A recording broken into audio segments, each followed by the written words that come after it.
Alright, so in this video I'm going over the idea of taking weapon sets and making them into empty hand sets, as well as taking empty hand sets and making them into weapon sets. So a lot of actual martial arts, especially in Chinese martial arts, were actually developed out of weapons. So like Xingyi being one of the most popular ones, being based around the art of the sphere. So naturally, you should be able to take any good empty hand form and return it back into a weapon form, as well as vice versa. If somebody else did it, why can't we, right? So in this video, I'm going to be intersplicing bits and pieces of forms that I've already done as weapons forms, and then turning them into empty hand forms, and then the vice versa for a mantis set. So in the sword form for the Yang Taiji 32, we have this movement. In the empty hand version that I made,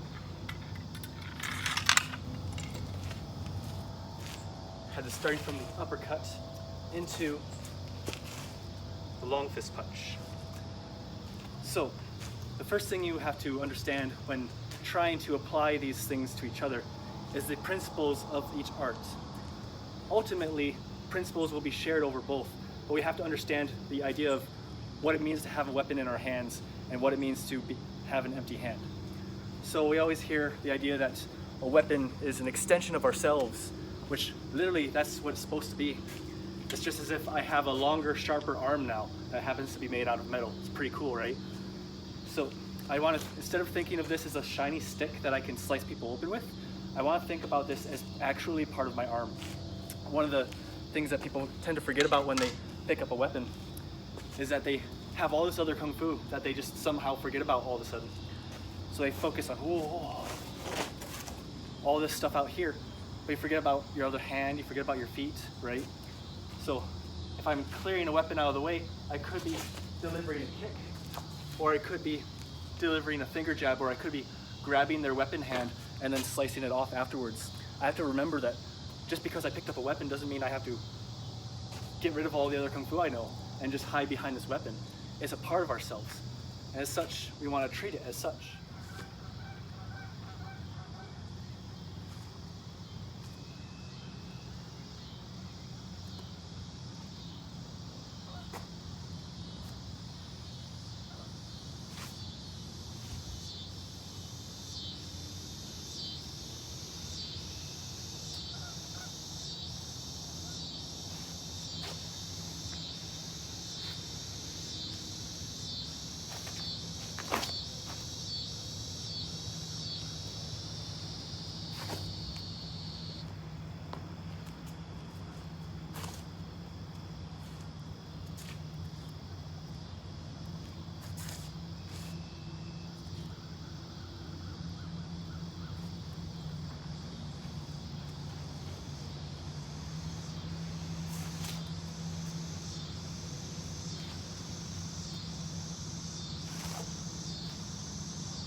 So there you go. You now have a longer, sharper arm, or depending on whatever weapon that you have.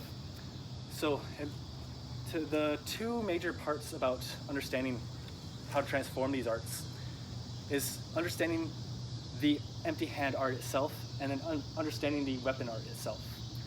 So if I take and I examine this weapon, right, it's a two-edged sword. Two edges, that means two edges that I can cut people with.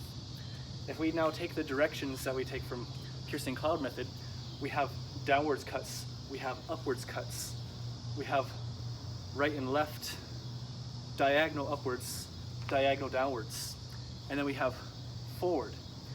But out of these 9 directions, they're all using this edge. We didn't even use this edge. So now we can take and apply all those different cuts to the different directions, right? So now using this edge, we cut up, down, left and right, downwards diagonals, and then upwards diagonals. And then for the thrust, we can instead go behind us. So now we have 18 possible cuts, just looking at this weapon. Because of course, we have all the different variations, right? We have downwards, diagonal, side, and then there's all these variants in between those, but they all blend into those categories, we'll just say for ease, right? And learning how these cuts work, you can understand basically all the techniques. All the techniques that you get in all your forms, they all tend to fall into these categories. So when you train these types of movements, you're training all your techniques rather than just flashy movements, right? So we examined the edges, we examined how many cuts we have. Let's also examine where we can hold this weapon. Since it's sharp from here to here, right, it's not very safe to hold it. So naturally, the only place to hold it is the handle itself, which is not as sharp. If we were taking a spear, for example, the entire shaft of the spear, you can hold it, except for the spear tip, because obviously, hand on sharp thing, not very good. So something like a spear is very versatile in how you can hold it and how you can maneuver it, whereas this doesn't quite have that same versatility in where you can hold it. It can only really be held here. You can also fit on 2 hands. It's not the perfect grip since it's a single hand sword, but you can work your other hand onto it. So now you have not only single hand techniques, but you also have double hand techniques to give yourself a little bit more leverage, right? So just these couple things give us a whole variety of how we can use this thing. And since it's sharp versus blunt, it teaches us how we want to use the edge of it for cutting rather than just swinging it bluntly using the blunt flat edge, right? If we're using something like melon hammers or a staff, it wouldn't really matter where we cut or where we attack with it because it's all blunt. But this, we have to make sure we have good edge control as we pierce through the target or cut through the target. So this is how we handle a sword in general terms. There's more to it, but for the sake of this video, I'll move on. So now you can look at your empty hand. For the sake of ease, because there's so many different ways that you can use your body to hurt people, let's look at the hand for now, right? And let's particularly look at a closed hand. So we have a closed hand, we have fists. Look at all different surfaces we can hit with. We have the top of the fist, or this part, this flat part where we usually punch people, right? That's the most common. But you can also use the back of the hand for back fists, right? And if we move our thumb so it doesn't get broken to here, we can hit with the knocking fists like we're knocking on a door, right? And then move the thumb back in place. We can use the top of this and the bottom of this for hammer strikes and reverse hammer strikes as well. It's very versatile. And then the open hand, right? Open hand, you can strike with a palm from all different directions. We can strike with the back of the hand as it's open as well. And then we also have the added benefit of being able to close the hand, which implies grabbing, tearing, ripping, all sorts of stuff, right? And this, we have the extending for the fingertip jabs. We can also use the fingers itself. Just in this, we can understand a lot of ways to use the fist, the hand itself, to hurt something. And that's just understanding the method of the hand. If we apply it to a throwing art, perhaps, because this is all talk about strikes, we can look back at the directions again, right, with the sword. Okay, we have our throws to throw them forward and downward. Okay, maybe grab their leg and shove them onto the ground. Or maybe we have a method to throw them up. We could get a fireman's carry. That could count as up. Or maybe a trip That could count as sideways. You just look at the different directions and look at the different ways that you can throw something, right? All the different throws fall into these categories as well. In fact, going back to the movement that we did with the sword, but now with the empty hand, right? This could be, I'm reaching out, I'm grabbing, and then I'm punching over top. Or it could be that I'm scooping up someone's leg, this is planted on their torso, and I'm flipping them over in a fireman's carry-esque throw, but without carrying them on your back, right? So when you're looking at these things, it's important not to take them too literally.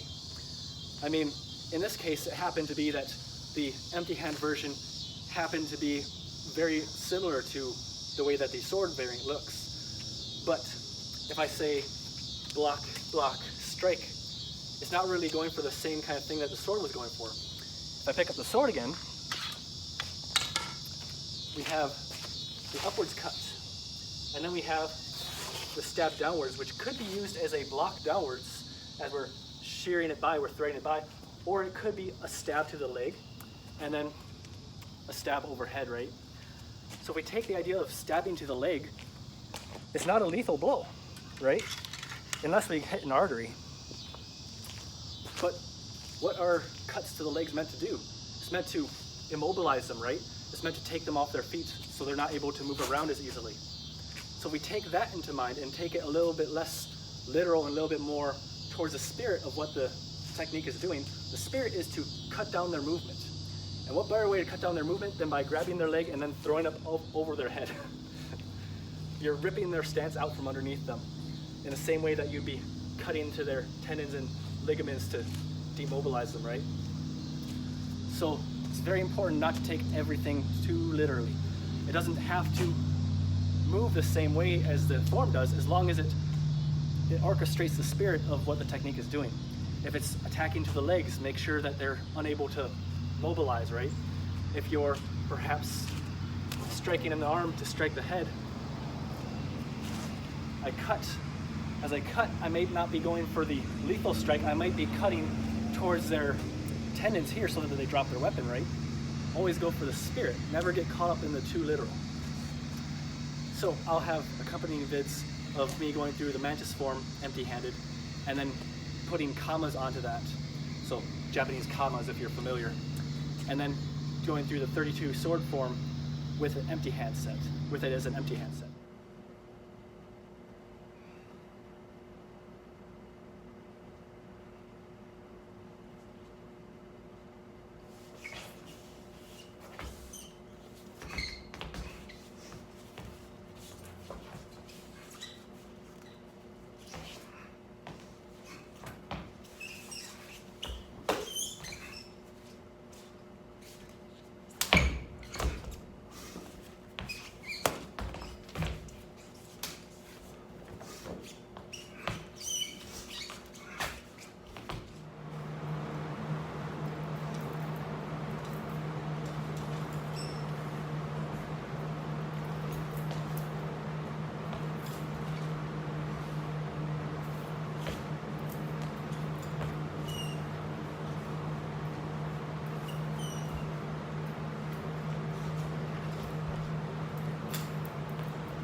So I hope that this is clear to you for learning purposes. This is a really good exercise. I can't say it enough. The best thing that my teacher did for me was give me a brain. All the hours of practice, it's all great. But if you can't think for yourself, then you'll never get outside the box and find all the good things that are out there, right? So to review real quick, understand your weapon that you're using and understand the principles of the empty hand. It doesn't necessarily mean you have to like study sword already or study empty hand already. You can develop those things on your own, going over the ideas that we just talked about with examining the body, how it can be used, and examining the sword and how it can be used. Somebody had to make it up eventually, right? So why can't we? It's easier when we don't have to reinvent the wheel, but it doesn't mean that if we don't have a wheelsmith around here that we can't do anything, right? Always, always, always experiment with what your stuff has. It's the greatest compliment that you can give your teacher. All right, see you in the next video.